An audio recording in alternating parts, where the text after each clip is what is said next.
animals have, it could invent new behaviors.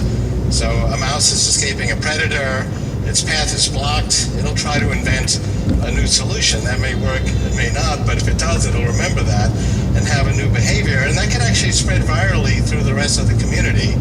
Another mouse watching this could say, hey, that was pretty clever going around that rock, and it could adopt a new behavior as well. Non-mammalian animals couldn't do any of those things. They had fixed behaviors. Now, they could learn a new behavior, but not in the course of one lifetime. In the course of maybe 1,000 lifetimes, it could evolve a new fixed behavior. That was perfectly okay 200 million years ago. The environment changed very slowly. It could take 10,000 years for there to be a significant environmental change. And during that period of time, it would evolve a new behavior. Well, that went along fine, but then something happened. 65 million years ago, there was a sudden violent change to the environment. We call it the Cretaceous extinction event. That's when the dinosaurs went extinct. That's when 75% of the animal and plant species went extinct. And that's when mammals overtook their ecological niche. And to anthropomorphize, biological evolution said, this neocortex is pretty good stuff, and it began to grow it. And mammals got bigger, their brains got bigger at an even faster pace, and the neocortex got bigger even faster than that, and developed these distinctive ridges and folds, basically to increase its surface area. If you took the human neocortex and stretched it out, it's about the size of a table napkin, and it's still a thin structure. It's about the thickness of a table napkin. But it has so many convolutions and ridges, it's now 80% of our brain. And that's where we do our thinking. And it's the great sublimator. We still have that old brain that provides our basic drives and motivations, but I may have a drive for conquest, and that'll be sublimated by the neocortex into writing a poem or inventing an app or giving a TED Talk. And it's really the neocortex is where the action is. 50 years ago, I wrote a paper describing how I thought the brain worked, and I described it as a series of modules. Each module could do things with a pattern. It could learn a pattern, it could remember a pattern, it could implement a pattern. And these modules were organized in hierarchies. And we created that hierarchy with our own thinking. And there was actually very little to go on 50 years ago. Led me to meet President Johnson.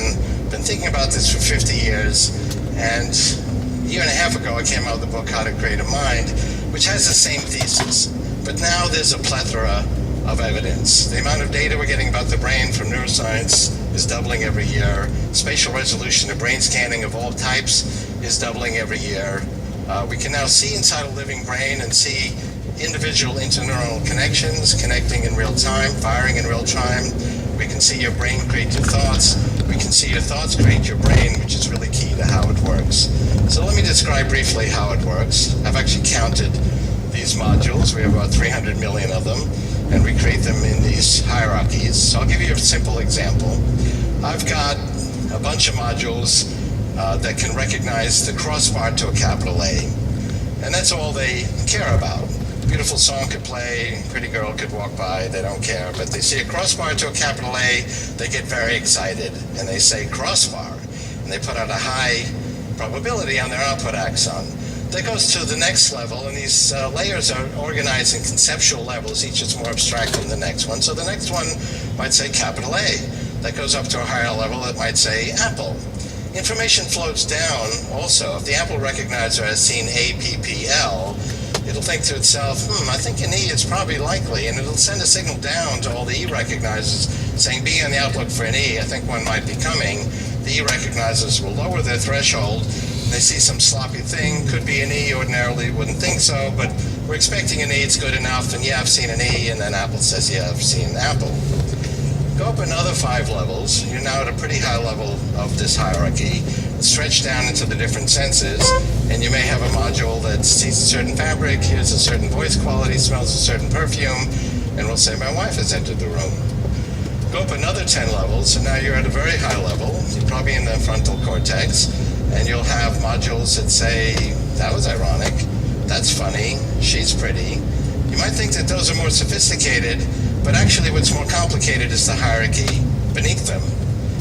There was a 16-year-old girl, she had brain surgery, and she was conscious.